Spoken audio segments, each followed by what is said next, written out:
Selamat pagi, salam sejahtera dan salam sehat untuk kita semua.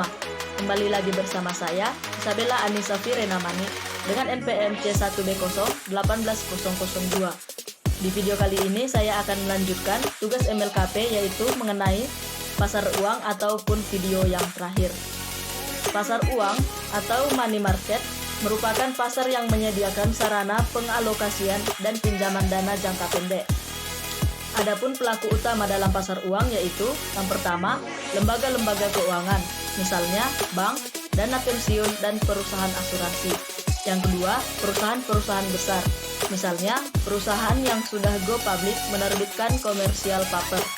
Yang ketiga, lembaga-lembaga pemerintah, misalnya Bank Indonesia menerbitkan sertifikat Bank Indonesia atau yang disingkat dengan SBI.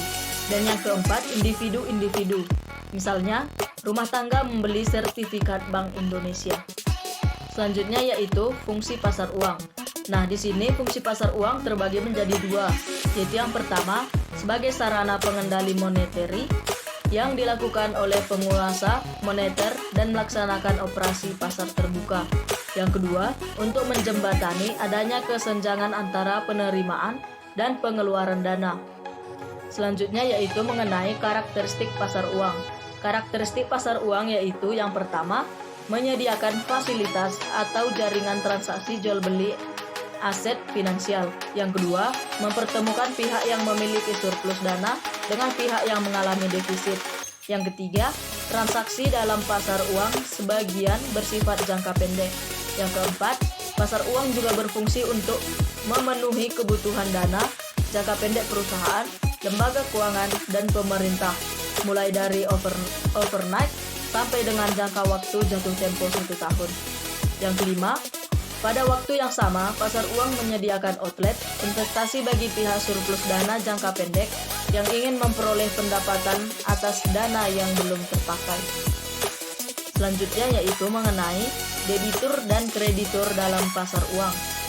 Menentukan siapa debitur dan siapa kreditur dalam pasar uang agak sulit, karena kadang perusahaan atau lembaga-lembaga yang sama beroperasi di kedua sisi pasar uang, yaitu dalam waktu yang sama bisa sebagai debitur dan bisa juga sebagai kreditur. Selanjutnya yaitu mengenai jenis-jenis resiko investasi di pasar uang.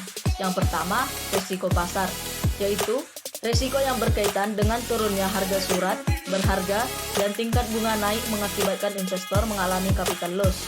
Yang kedua, resiko reinvestment, yaitu resiko terhadap penghasilan suatu aset finansial yang harus direinvest dalam aset yang berpendapatan rendah. Yang ketiga, resiko gagal bayar, yaitu resiko ini terjadi akibat tidak mampunya peminjam memenuhi kewajibannya sesuai dengan yang diperjanjikan. Yang keempat, resiko inflasi, yaitu pemberi pinjaman yang menghadapi kemungkinan naiknya harga-harga barang dan jasa-jasa yang akan menurunkan daya beli atas pendapatan yang diterimanya. Yang kelima, resiko valuta, yaitu investor internasional dihadapkan pada resiko mata uang, yaitu kerugian yang terjadi akibat adanya perubahan yang tidak menguntungkan terhadap kurs mata uang asing.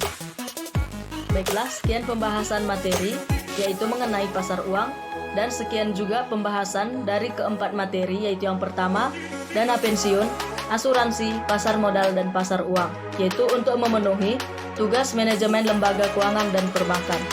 Jika ada kesalahan kata dalam pembahasan setiap-tiap materi, saya minta maaf. Terima kasih.